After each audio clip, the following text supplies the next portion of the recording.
Now the best of the action from the Australian Grand Prix.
Albert Park, Melbourne, the glorious setting for the opening Formula One Grand Prix of the new millennium.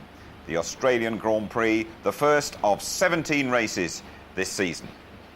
Hello there, welcome to the highlights of this morning's race round Melbourne. Reliability is very much the key to this circuit. Only 8 cars managed to finish last year.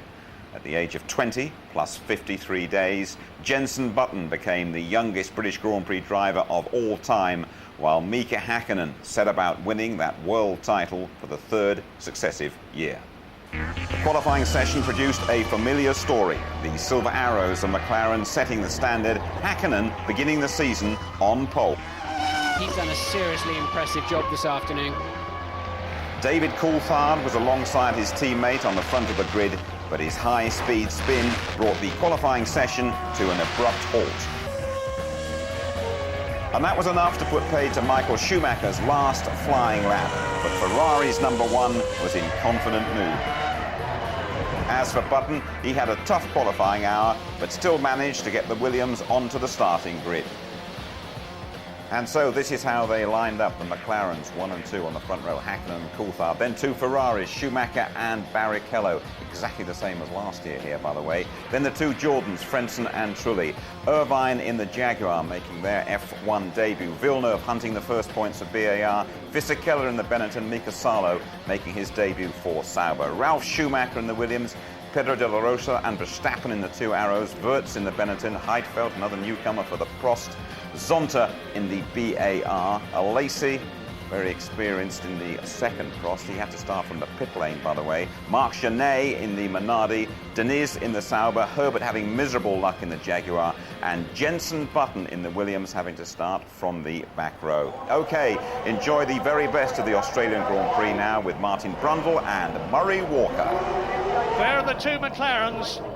World champion Mika Häkkinen driving through the heat haze.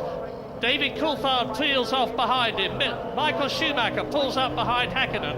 Barrichello behind David Coulthard. There are the 2 yellow Jordans in their new brighter livery. Yes, Coulthard and Frentzen have lined themselves up at a slight angle to try to get over on that cleaner line as soon as possible. And Lacey patiently waiting in what must seem a very quiet pit lane. Well, he was starting 17th on the grid. He's now effectively starting 22nd. A big penalty, not as bad as it might have been, though. And just look at the heat. It's about 40 degrees on the track down here.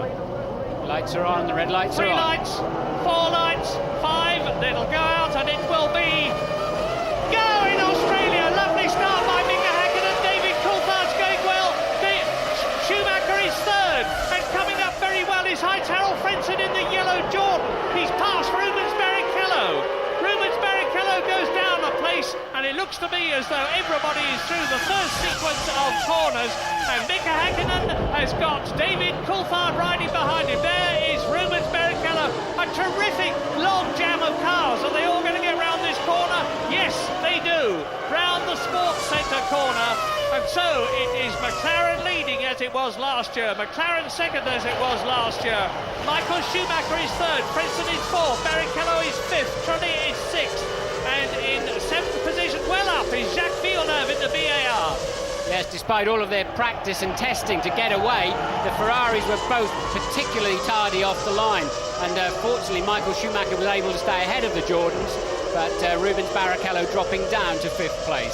Well, I tell you, the Jenson Button is going through this field like a hot knife through butter. I saw the last 5 together, and he was not amongst them. Indeed, I believe he's up with his teammate Ralf Schumacher.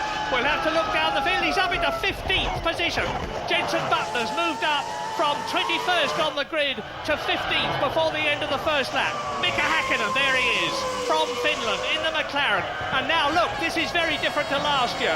Last year, the 2 McLarens, Häkkinen and Coulthard, majestically strode away from Michael Schumacher. They're not doing it this time, but the first 3 are stretching away from the first Jordan. Lap 1 completed, look at the gap there. This is great stuff already, and we've got to have 58 laps of this. It's going to be a long, hard, tiring race. Hard on brakes. When are the fuel stops going to come? McLaren, Ferrari, Jordan, Ferrari. Marc Genet has gone into the pits already, and at the end of the first lap, Jenson Button is in 15th place. Behind Rubens Barrichello, Trulli is 6th, Villeneuve is 7th, Mika Salo is in 8th position. Eddie Irvine in the Jaguar has dropped down 2 places tonight. And Herbert is out of the race. Johnny Herbert, who's had an appalling weekend, is already out of the race. He's at the end of the pit lane here, so he's past the white line, now in vision with you, and well, no way they can recover that car. And this is why Johnny's out of the race. Look, he was minding his own business, going around the outside, and a Sauber and probably a BAR on the inside touched and just ran into him, has clearly damaged his car. Well, you're watching now the Jordan followed by the Ferrari. It's Frentzen and Barrichello. Just behind them in 6th position is Jarno Trulli. Where is Johnny Herbert's teammate Eddie Irvine in the other Jaguar? He started 7th. He's been passed by both the arrows of Verstappen and De La Rosa and Mika Salo's Sauber and Villeneuve's BAR. So Eddie Irvine, the man who won this race for Ferrari last year, is down in 11th place. And Mika Häkkinen has now just made another fastest lap of the race. He's really flying. 1 minute 33.9. Well, Barrichello's got a job on to pass that Jordan, which is not too slow in any part of this racetrack. Barrichello's got the faster car at the moment, that's clear to see. But has he got enough of an advantage? There really are so few places around here. The braking and turn-in areas are short and very high-speed turn-ins, for example, into this chicane, and doesn't offer any overtaking opportunities. That's a Lacey trying to make up ground, trying to overtake the Sauber, and clearly locks the rear wheels, probably on downshift as he headed into the apex with a bit too much speed.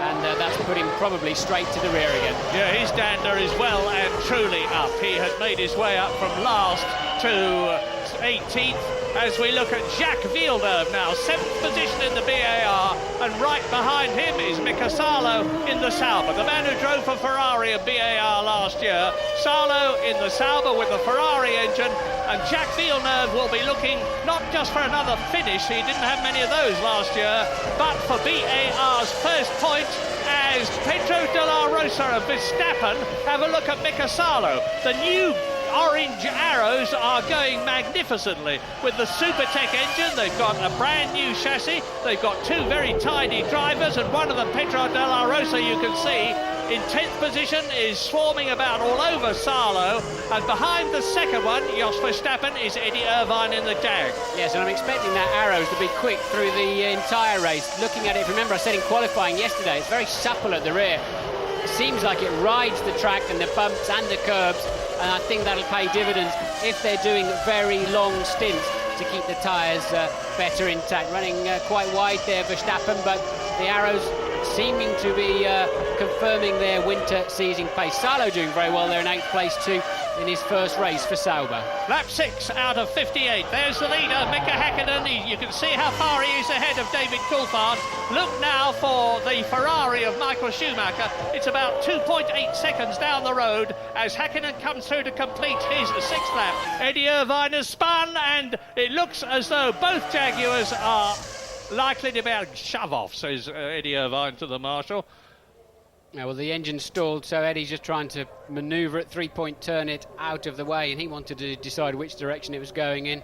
So the safety car is standing by, we see from the computer here, but I think they'll clear that more than quickly. Oh, wheel off. There's a wheel off there too, so whose wheel is that? Somebody else must have crashed in there too, you know, because Eddie Irvine had 4 wheels. Eddie Irvine had 4 wheels on his car. Look, there it is. So somebody else, not in our... Safety car is out. Safety car deployed, and we think it's Della Rosa has gone off into the wall. Eddie, from the camera angles that we could see, it was a bit difficult to tell who collected who. Talk us through it. No one collected anyone. Della Rosa just hit the wall and bounced out in the middle of the road. I lifted to slow down. The car just spun the minute I lifted, which is a handling thing we've been talking about. Hakkinen leading, Coulthard second, Schumacher third, fourth is Frentzen in the yellow car, fifth is Barrichello in the Ferrari, sixth is Trulli in the second Jordan, seventh is Jacques Villeneuve in the BAR, eighth is Mika Salo in the Sauber, ninth is Fisichella, 10th is Ralf Schumacher, and the safety car is in, and the Australian Grand Prix again is go!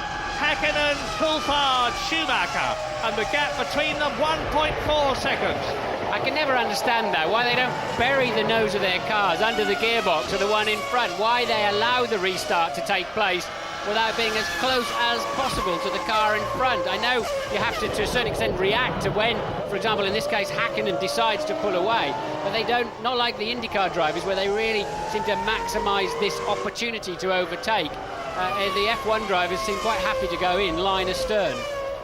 As they are now, there's the McLaren leading, McLaren second, Ferrari third, Jordan fourth, Ferrari fifth, Jordan sixth. The top 3 rows on the grid are the top 6 cars in the race, albeit in a slightly different order, because Frentzen is ahead of Barrichello. And in 7th position there's Villeneuve, right behind him is Salo, right behind him Fisichella and Ralf Schumacher in the leading BMW Williams. That is in 10th position. Jenson Button, by the way, is 13th in the race. Lap 11 out of 58. Here they come. Michael Schumacher very close to David Coulthard this time around, not close enough to have a stab in the braking area, but he's certainly giving David something to look at in his mirrors, and Schumacher making a better fist of this early part of this restart when, as I said, all the temperatures are down, and Hakkinen, as ever, scampering away. And Barrichello challenging the Jordan in front of him of Heinz Harald Frentzen. In comes David Coulthard. Now, this is a very, very early stop. Good heavens. Whatever strategy he's on, I wouldn't have expected a 2-stop strategy to come in before another 8 laps. I wonder if he's got a puncture. There was a lot of debris on the track from the Della Rosa accident. I've got a feeling it's a left rear puncture for David Coulthard. It looked a little bit out of shape, that tyre. Bit of a guess on my part there, but I can only assume it's a puncture from Coulthard. Well, it must be that, and Coulthard, of course, is losing place after place after place, and Michael Schumacher has now only got one McLaren in front of him, and it is the McLaren of reigning world champion Mika Hakkinen. Mechanics are having a look at something else at the back there. David's obviously reported in, hey, I've got a funny handling, and what are they doing now? They're working on some kind of inlet on the side pod there, so they normally put some kind of electrical umbilical cord in there. He's got a fire in there, look. He's got a fire. James, can you see anything? Yeah, huge amount of smoke coming out, as you say, from the left side pod, trying to clear something. I think he may have picked up some debris. It may well just be moisture. Mechanic's happy. Car is on its way. It wasn't a fire, it was just a precaution. A little bit of a blast of the carbon fire extinguisher just to keep the underside of the floor cool. And of course, he is now very much last in the race. David Coulthard came in on lap 14 last year to retire with broken throttle assembly. Mika Hakkinen followed him later on during the race, and now Coulthard down last of all. No, look, there's a lot of smoke coming out of there, Murray. Sorry to interrupt you, but a lot of smoke coming out of the back of Coulthard's car as he turned into that corner. Oh, yes, yeah, there it is. That's it. David Coulthard out of the race. Well, it's a brand new Mercedes engine produced by Ilmor over the winter. Oil pouring out from underneath. I saw fluid dripping out from underneath, so the oil and the water jackets have been mixed up in the middle there somewhere. and a fairly terminal engine failure for Coulthard. He's about as lucky as Johnny Herbert, isn't he? Lap 13, Hakkinen leads Schumacher by just over 2 seconds. Frentzen is up into third place, challenged by Rubens Barrichello. There is the leader. Fifth is Jarno Trulli, he's moved up a place. In the points is Jacques Villeneuve in the VAR, followed by Mika Salo. Fisichella is 8th, Schumacher is 9th, Jenson Button is up into 12th position.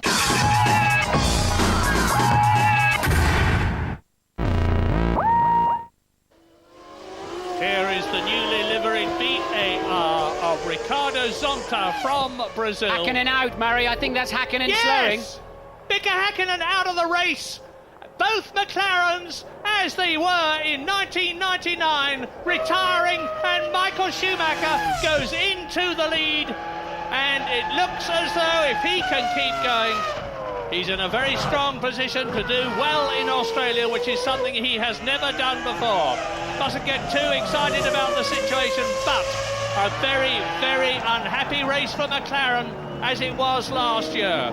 Last year they had the fastest car, but they had problem after problem through the season, and there's no doubt about the fact that it was reliability that cost them the Constructors' World Championship. Schumacher leads, the flags are flying, there is the proof. Schumacher leads the Australian Grand Prix, Hakkinen is out of it, Coulthard is out of it. Frentzen, as he was last year, is in second place, but behind a different Ferrari. Last year it was Eddie Irvine's car, this year it is that man's car, Michael Schumacher. And another retirement now. Pedro Diniz in the Sauber, so that means we're going to be down to just 15 cars. Only 8 finished last year. Mika Hakkinen adjusting his new hairstyle as he takes his helmet off.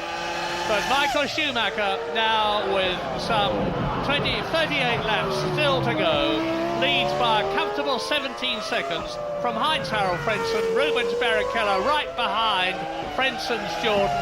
And I'm keeping an eye on Jenson Button for Britain, because he's now moved up into 11th position as a result of the disappearance of Mika Hakkinen. Just 1 place off the top 10. Well, this is a curious lap from Barrichello. We just happened to go on board with him. He's done 2 green sections on the computer, his fastest 2 sections of the race so far, after 22 laps completed on their 23rd, coming towards the end of it now, and has suddenly zoomed right up to the back of Frentzen. Probably he's been told to pick the pace up a little bit.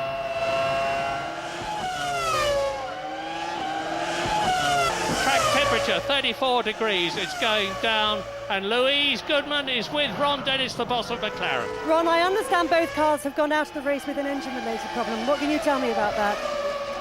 Yes, that's quite correct. They suffered exactly the same failure, which was a pneumatic failure in the valve gear, which is exactly the problem we had with 2 engines in qualifying yesterday, or practice in the morning.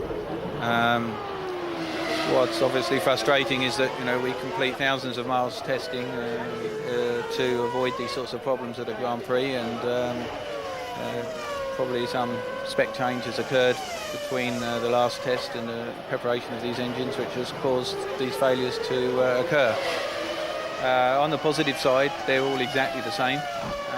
It is a small failure, and as such it will be technically very difficult to resolve, but when you're dominating a race and already in a situation where you're conserving fuel and dropping the pace, it's very frustrating.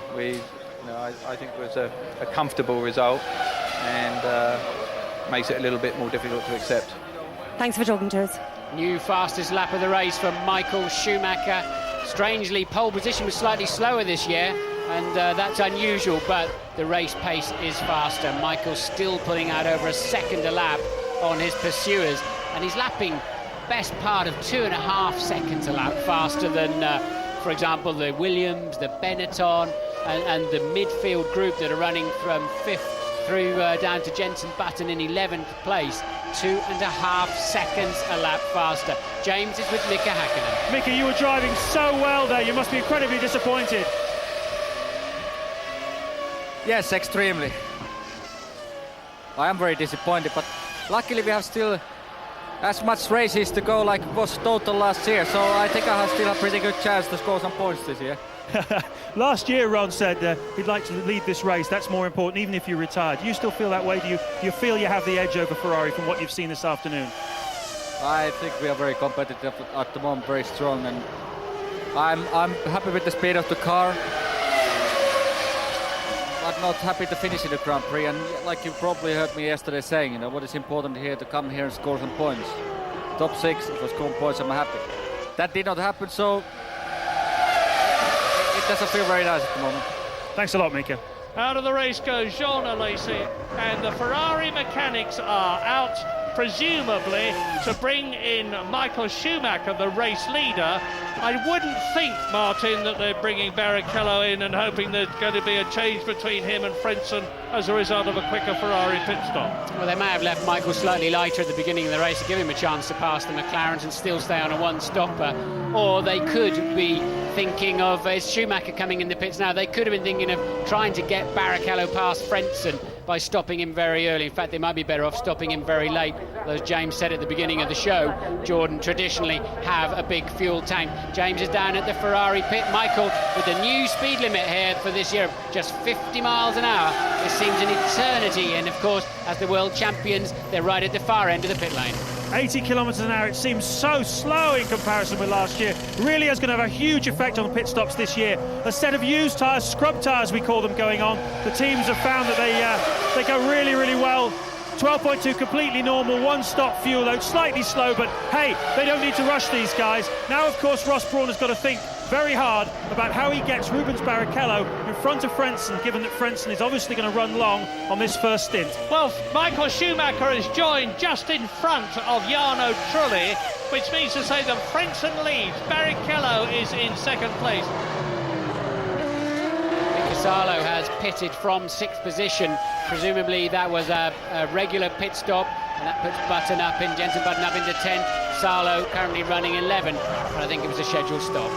Now, I thought I saw Trulli emerging. No, it was one of the Minardis. The liveries of the Jordans and the Minardis are very similar this year. It's a much brighter yellow, as you can see for yourself, for Jordan, partly to defer to Deutsche Post, which is one of their new sponsors, and a large amount of money is being put into the Jordan team. You'll see the trumpets on there they are on the airbox. New sponsors all round, because as I said earlier on, there's a lot of high-tech money going into the teams, not the least of which is coming into the Arrows team from Orange. Yes, Rubens will be ruining that poor start, won't he, with on the 33rd lap of the race. And, well, look how much it's cost him. He's still tucked up behind Frentzen. But I have to say, not exactly carrying him around every corner either.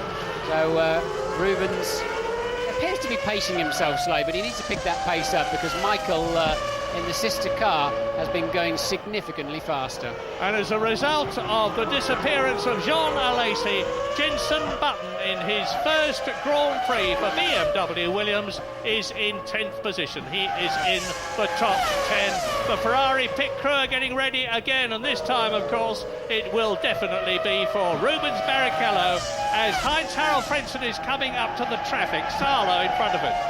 Yes, unless Frentzen, that's a Sauber, I think, in front, but unless Frentzen gets badly held up in the traffic, then, in fact, it's a Prost, then this is not going to work for Barrichello. Michael's gone out, and he's lapping some 2.5 seconds slower now with that extra fuel load. So clearly, pitting early is not going to help Barrichello at all. He just needs to hope that Frentzen gets caught up in some traffic, but so few cars on the road this afternoon, that's unlikely to happen. So we're riding with Rubens Barrichello from 3rd position. He made a brave try to get past Heinz-Harald Frentzen as they were lapping Nick Heidfeld in the Prost, but comes up into the pit lane. Up on the jacks goes the Ferrari. Off come the old tyres and wheels, on go the new ones. Out comes the fuel filler, 9 seconds.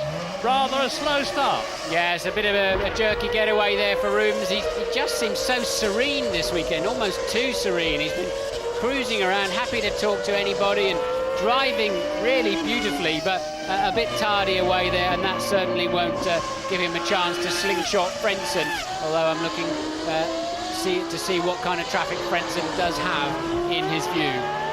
So there is Rubens. You can tell the difference between the two Ferraris, incidentally, by the yellow flashes on the extremities of the front wing and on the roll bar over the airbox, and you certainly need them. He's coming up to Jenson Button now. This is going to be interesting to see how the young Englishman in his first Grand Prix in the BMW Williams, it's their first Grand Prix together, copes with new boy at Ferrari, Rubens Barrichello. And Barrichello is in his 113th Grand Prix, despite his comparatively tender age of 27. Off goes the Jordan, and it's Jarno Trulli from third position. Now Button is actually running seventh at the moment, or he was. Now he's in sixth position. Jenson Button is in a position at the moment, and it's a long way still to go, to score a World Championship point in his first race. Jarno Trulli blows it in his first race for Jordan, disconsolately walks away from the car out of the gravel trap. Here it is. I think it's going to be a mechanical failure, not a driving error though, Murray. Yeah, look, the engine's letting go and locking the rear wheels. You have to get the clutch buried very quickly, and then the hydraulic pressure fades away, and that's an oil fire at the back of the car there. As you know, it then quickly burns itself out, and in comes Frentzen for his stop. Frentzen from the lead of this Grand Prix. We're assuming now he was just 14 seconds ahead of Michael Schumacher, and it's about a 28-second total cost to come in the pit lane. So Michael Schumacher will regain the lead. The big story is, where will Barrichello end up? Will he end up in front of or behind Frentzen? My guess is behind. Let's see what sort of job Jordan can do there. Look, they've got a refueling problem. Look, the refueler's not gone on yet. Not even on at all, so this plays beautifully into Barrichello's hands, and they're still shaking their heads. They can't get the refueler started. It looks like it may be putting fuel in now. The car must be getting so hot sitting there. 23 seconds, so disastrous stop for the Jordan team. Hear this! Lap 37. Michael Schumacher leads. Jacques Villeneuve is in second position. Ralf Schumacher in the BMW Williams is third, and Jenson Button is in fourth position. Incredible! Rubens Barrichello is in fifth place. Frentzen, there he is, fighting hard to recover what was the lead, and is now very, very much down the field for him. This race is getting red hot as into the pits comes Villeneuve. There is the proof in front of you, and I saw one of the BMWs coming in. There is Jenson Button coming in for his race stop. That's the first ever pit stop of his career. So a Grand Prix career, of course. In fact, I think it's probably the first racing pit stop of his in career, full stop, and a good one it was too for the Williams team on 11 seconds dead. Jenson over the white line now. He can press the button, get rid of the speed limiter, and accelerate towards the first corner. New boots, take it easy, Jenson. Remember, the grip characteristics will be different in the car now from the older tyres that you just got rid of. But on lap 38, Michael Schumacher seems only to have to keep going to win the Australian Grand Prix for the first time. But I dare not make any prophecies. I hardly dare speculate, because, as I said, BMW, who are entirely new to Grand Prix racing since they left it so long ago when Nelson Piquet won with a Brabham BMW Turbo, but they're looking mighty good at the present moment as Ralf Schumacher follows his teammate Jenson Button in for a pit stop. He follows in from second position. Now that means that Barrichello will definitely move up into second place in the Ferrari. And we better just let this round of pit stops develop and the race calm down a bit so that we can see exactly how everything has settled. Oh, there's a lot of problems. I was wondering if it was a heat problem. But it's not all that hot. 24 degrees air temperature. Ralf Schumacher, who finished third last year, going well, and we've got news from Louise Goodman. Yeah, disastrous couple of laps for the Jordan team there. As you rightly surmised, Martin, that was an engine problem for Trulli. And then, of course, Frentzen, the refuelling problem, that was a stuck nozzle. That's obviously a serious blow to Hip's hopes of repeating last year's result, and when it was all going so well for the team. Bad news for Jordan. Thank you, Louise. That 11-second stop for Jensen worked out just fine. It's actually put him ahead of Zonta, and particularly Salo. Salo must have had some kind of drama. So Jensen in 7th place. Ralf Schumacher, we haven't really seen. He's got to complete his outlap yet. I suspect that's going to put him down around 5th place. Well, things have got to settle down, but quickly, here are the first 6 on lap 39. Schumacher leading Barrichello now. Ferrari first and second. Ralf Schumacher's been into the pits. Frentzen third, Villeneuve 4th, Fisichella in 5th position, and Jenson Button is in 6th place. Time for a break.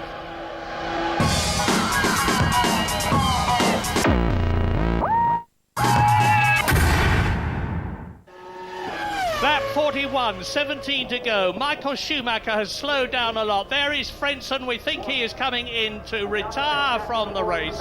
He's slowed down so much. He's got a gearbox problem. That has been the Achilles heel of the Jordan car, this year's car, in testing, and it looks as though it struck again, if an Achilles heel can strike. Michael Schumacher, then Ferrari leads. Rubens Barrichello, Ferrari, 11 seconds behind him and speeding up to close the gap. Ralf Schumacher in the BMW Williams is 3rd, Villeneuve is 4th, Fisichella is 5th, and the second BMW Williams of Jenson Button is in the points in 6th place. Now let's ride with Barrichello and look at the master in the front, Michael Schumacher, at work for Ferrari, seemingly on his way to his 36th Grand Prix victory out of the 127 Grand Prix he will have driven in by the conclusion of this one. Now, Barrichello, new to Ferrari, if he finishes second to Michael Schumacher, he can be very proud of himself. As I said earlier on, I understand that there's been a sellout at Sao Paulo for the Brazilian Grand Prix in 2 weeks' time. If Rubens Barrichello goes there, not only as Brazil's first Ferrari driver, but second in his first race only to Michael Schumacher, and he goes into the lead. That is, wow! I was going to say I think they'll deify him. I think they certainly will now. Michael Schumacher must have a problem, because there was no hesitation then whatsoever. No, hold on. He's got to stop again for gas. James was right. Well didn't put enough fuel in it. They've got to let Rubens get down the road. He's probably got a bit of a quick stop at the end, a quick flash of fuel, and that's the only reason I can put on it. Well spotted, James. Thank you, Martin. But we'll see if it's right yet. That's certainly a dramatic development, whichever way you slice it. On lap 46 out of 58. Ferrari leads, Ferrari second, but not in the order we expected. Yeah, Ferrari, I've just heard, in fact I can see them out of the window, the massed cohorts of Ferrari, and it's Barrichello. I can see one of them carrying a board which has got Barrichello on it. So Rubinho, as he is known not only in Brazil but everywhere else, and a very, very popular chap he is too, coming in for fuel. Now, Ralf Schumacher is 37 seconds behind him, so Barrichello will have plenty of time to take on a sort of splash and dash, come out into the track again in second position, and there he is coming into the pit lane. Are you there, James? No, he's not. He's got a way to go yet. The white line going over now for the speed limiter, but well spotted there, James, on that short fill. They obviously changed strategy halfway through the race to try and leapfrog him over Frentzen. He had a bad pit stop, but Frentzen had an even worse one. James is there now. Yeah, I spoke to Rubens yesterday. I said, I bet you're looking forward to benefiting from one of those Ross Brawn race strategies. And he looked at me in the eye and he said, you betcha. Very, very short fill. 7.9, completely normal. Everybody here is absolutely as calm as you like. It was exactly part of the strategy to get Barrichello past Frentzen, and marvellous. Well, Michael Schumacher has been saying all along prior to this race, It is absolutely essential for us at Ferrari if we are to do well in the World Championship this year against a team as strong and as experienced and as successful as McLaren, with their driver partnership of Hakkinen and Coulthard, to get points early. We haven't done that in the past. We've suffered. We've caught McLaren in the latter parts of the season, but we need to be with them, if not ahead of them, at the beginning of the season. Well, at the present moment, on lap 47 with 11 to go, Ferrari are on a maximum 16 Constructors' Championship points. 10 for Schumacher, 6 for Barrichello, and of course, as out of the race goes Jenson Button. Well, that is but it looks to me as though it's not his fault. It's some sort of a problem. Look at the smoke from the back of the car. And he can say with enormous pride, that he was in the points for a lot of the race. There it is. There's the confirmation. You see, there is Villeneuve going through, and Villeneuve behind him, Fisichella. That's how close it was, because there is Zonta going past Jenson Button as he parks the Williams, and the rear wheels lock up. So definitely not Jenson's problem. I think there's a little hard work probably to do in Munich, unless in the very unlikely event of the gearbox locking up. Well done, Jenson Button. He can feel very, very proud of himself. BMW can feel very, very proud of themselves, because I don't think even in their wildest moments they would have expected to score points. Did you catch a load of that, Murray? Schumacher well out of shape in the first corner. Unbelievable. He's just having fun, I think, but I bet he won't do that again next time around. Look, gets on the throttle and has to give it a full half a turn on the steering wheel, which is a lot in a Formula One car, to put it. So I think he's just bored, probably. Well, I was saying that BMW can feel very proud of themselves to be in the points, and they are, because although Button is out, Schumacher, Ralph, is very much in. Not only is he in, but he's lapping marginally faster than Rubens Barrichello in front of him. Although I'm pretty sure that's because Barrichello, knowing that there is a 9-second cushion between them, will not be pushing as hard as he could. Here's that scrap, Murray, look. This is Villeneuve, Fisichella. Salo has now passed Zonta. Salo is up into 6th place. And this is the scrap. Villeneuve, Fisichella, Salo, Zonta and Wirtz. And they're covered by just 2 and a little bit seconds. And Villeneuve there is 4th. There's Fisichella 5th. Salo 6th. Zonta is in 7th position and Wirtz behind him in 8th place. So 1, 2, 3, 4, 5 cars as quickly as you can say it's battling for 4th position. Wonderful scrap, and this is the 51st lap of a 58-lap race. Yeah, I'd like to see a replay of how Salo made it past Zonta, actually. We haven't seen too much overtaking this afternoon. Be interesting to see where and how he was able to do it. Good performance from Salo today. As I said, I think he lost out in the pit stop somewhere, but he's getting it back up into the points. And at the moment, BIR look like they could be in for their first ever World Championship point. Here we go, look, we have got a replay. Salo taking a dive up, I think that's into turn 9. Good move there, made it stick, kept his line, and off he goes. Now, Michael Schumacher out there in front for Ferrari. I said earlier on that he's had a great deal of bad luck, ill fortune in Australia. If he wins this one, it's not only going to be... Oh, and Zonta having a look. It's going to be Michael Schumacher's first race win in Australia if he wins. He's got 2 laps to go, each of 3.3 miles at the end of this one. He's on his 56th lap.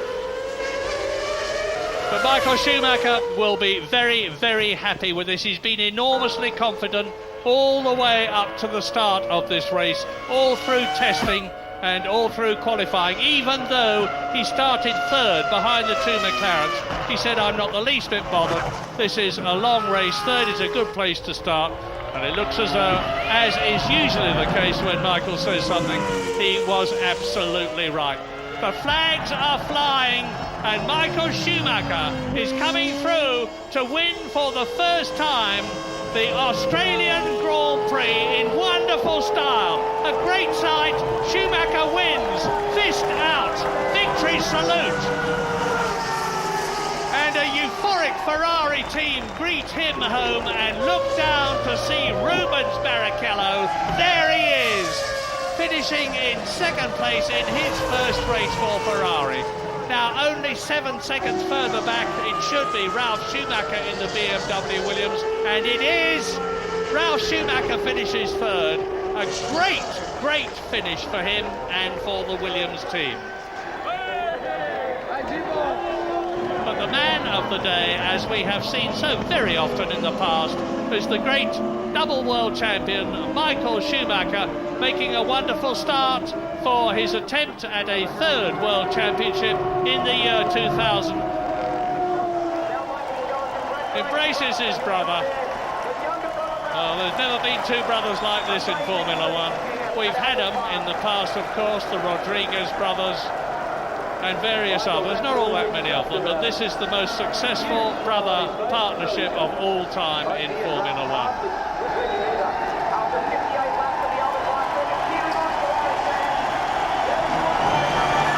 Well done, Michael, well done, Ferrari, well done, Ralf Schumacher and BMW Williams, and let us remember too, well done, Jenson Button.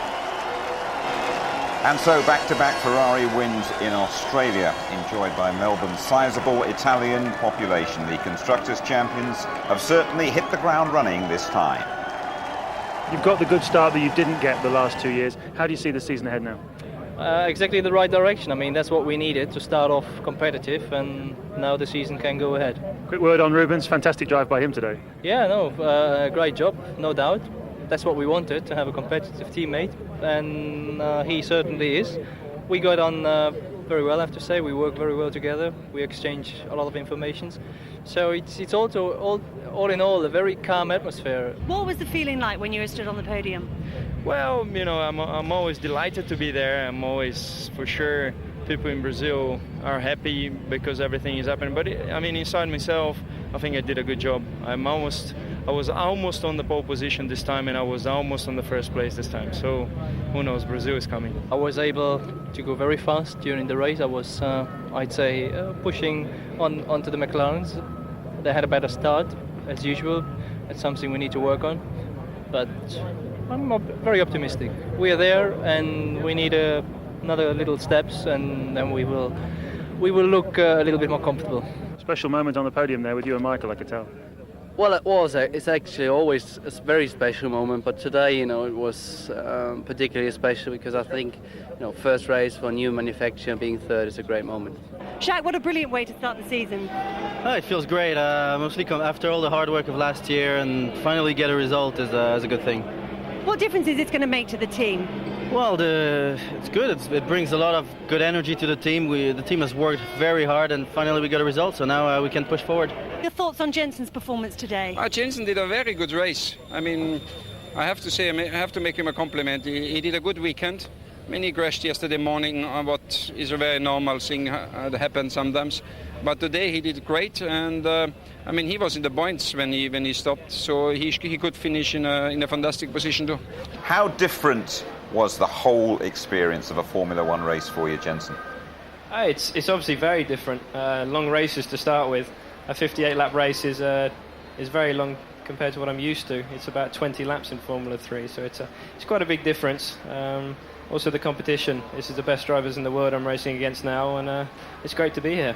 Physically, did you feel it in the later stages? Very, very hot out there, very demanding? Yeah, just after the just before the pit stop, so I started getting a bit tired, but after the pit stop I was raring to go again. I don't know what, maybe I had an extra booster or something, but coming out the pits and being in sixth definitely helps. I tell you, it's really good to have you with us. It's really good to have you throughout the season. Thanks for joining us now.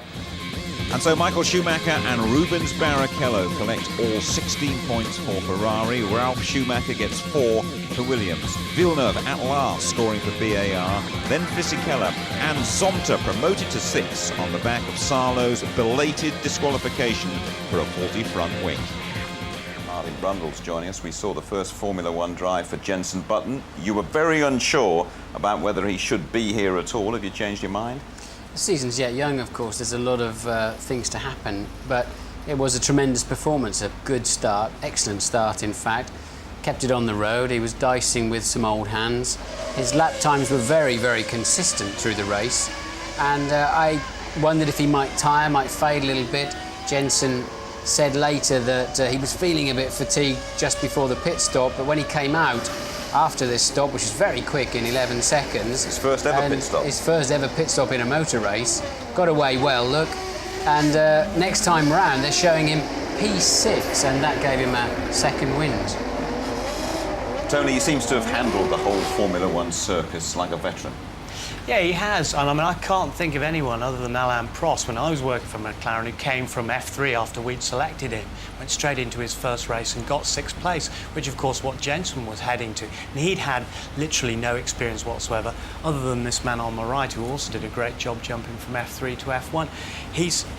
I think he's got it. As Martin says, the jury's out because there's a long way to go. But let's hope for his sake and for Britain and for the younger drivers who are waiting for him to blaze a path for them, that he makes it. So we give Jensen a tick, shall we, Martin? Let's look at the start. It looks as though McLaren's have got a big stick there. They look a big tick, I should say. They look to be away and gone. Yeah, the McLaren's a perfect getaway there from both of them, and Coulthard even thinking, having a look up the inside of Hakkinen, but the Ferrari's very tardy away, giving one of the Jordans, Frentzen, a chance to split them, and that would cost Barrichello a lot of time. A little bit of a touch going on at the back end, but pretty solid driving from all those in the field, actually. Now, when the big cat came out of the bag, which a big blaze of glory, wasn't it? But they sort of whimpered away with the tail between the legs here, Jaguar. Yeah, I mean, it's a shame again, and we have to remember that it's a repainted Stewart team, and they have had these huge problems. But Johnny Herbert, and Martin said it in the commentary, unfortunately, it's the same old luck for him again, and he almost has the secondary Australian jinx. That was Deniz who pushed him out there, and then someone had pushed into him. But, you know, he got thrown off into the sand in 97, him and Villeneuve, and this was Irvine also spinning out in avoidance of Pedro de la Rosa, who'd gone up earlier off there. And a suspicion, maybe some sort of a failure on the arrows. We don't know, we'll have to wait and see. Let's go back and talk about McLaren's, Martin. Amazing. Again, they leave this place nil point. I know Ron Dennis said to me before the race that he felt sure they'd fixed the problem they had on Saturday morning when both cars failed with engine dramas. They thought it was something to do with a transit problem as they were coming over from the UK to Australia, and he felt it wouldn't be repeated. But as we saw, both of them puffing smoke out of the back as they departed from the race, looking very sick, and as you say, absolutely no points, and they didn't seem to have their clear performance advantage that they've had in the last couple of seasons going into the first race. And the Jordans as well, so much expected from Jordan this season, especially after the way they went last time around, and they had a pretty miserable old time, Tony. Well, they got the strength and the continuity with the Mugen Honda engine, the same staff and team, and Jarno Trulli, the poor lad here, who's in a firm third position, and then off he goes out like that. Look at the flames coming out of the back. That a bit of a shock. They have had gearbox problems during testing. Now, this is Heinz-Harald Frentzen. It was after the pit stop. Schumacher had already come in. Heinz-Harald Frentzen had a 14-second lead. He came in. Now, this was the refueling problem, having to put the nozzle back on and off. Something had jammed in there, and that'll rekindle this debate about the decoupling under flow, that is, with the fuel still in the hose, and then yanking it off, which is what Ferrari did last year to make refueling quicker. It could jam. Lots of people say it's dangerous. Final word from you, Martin. Sum up the Australian Grand Prix. Well, reliability was a huge issue. Ferrari looking strong in every way. Michael Schumacher looking peerless, it has to be said. I thought there were some very solid drives through the field. I think we had one or two strange runners in the top 6 at the end. Maybe they won't have quite such a luxury, I think, as Jordan and McLaren particularly, and Jaguar get their act together. Martin, Tony, thanks very much. ITV2, Monday night, a repeat of this highlights programme at 8 o'clock. And a couple of weeks' time, we go to Brazil. Stand by for Rubinho fever there. Lots of support for Barrichello, qualifying live 3:30 on the Saturday afternoon, and the race, our coverage starting from 5:20 on the Sunday. Highlights at 11:15.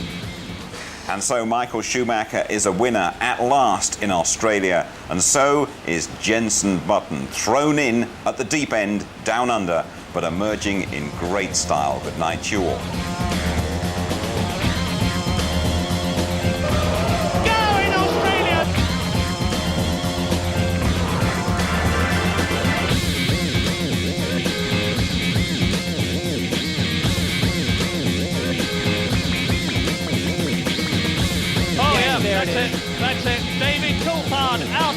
the race. Mika Häkkinen out of the race.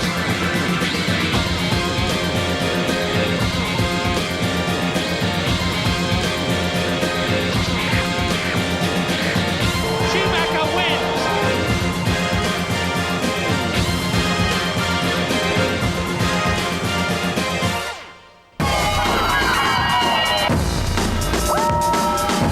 F1 on ITV in association with Texaco.